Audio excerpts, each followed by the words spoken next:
Mag-unbox tayo ng Valiant Next Slim ngayon, guys. Bubuksan natin. Ito mga kasama sa box nya.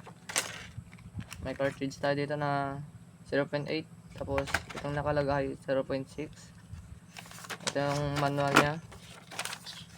Kaya na lang magbasa dyan. Tsaka 1,800 battery capacity nito, guys. Tingnan natin sa mismong device nya. Ito, Valiant Carbon 0.6. Yan, hindi siya umilaw dahil may gas-gas na at hindi na nagagamit to. Pero ito yung ginagamit ko ngayon na bago. Ito yung pwede. Pero ito lang talaga yung pinag-unbox ko. Ayan, pwede. 35 watts, 87 percentage, 0.6 na recoil, puff counter. Ayan, nasa baba din. Pwede kang mag-boost, double coil yan.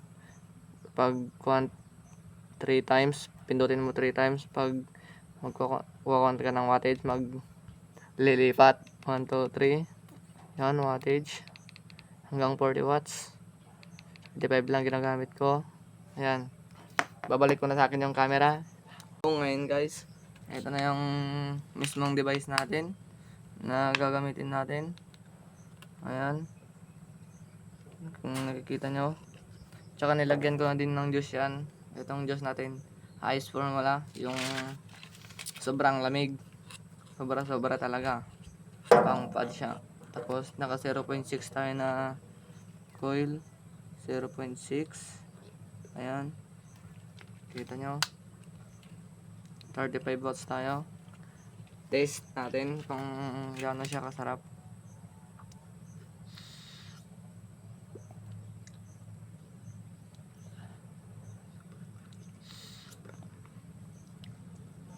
Solid naman siya gamitin.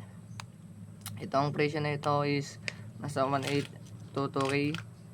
May case na yan, nilagyan ko na ng case. Pero wala siyang kasamang case talaga. Binilihan ko talaga sa Shopee.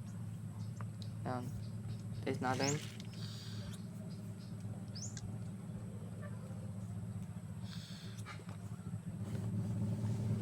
Good na good siya sa mga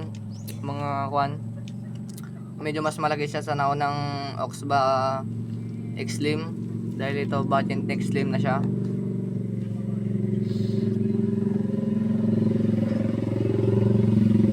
So yun lang, guys. Thank you.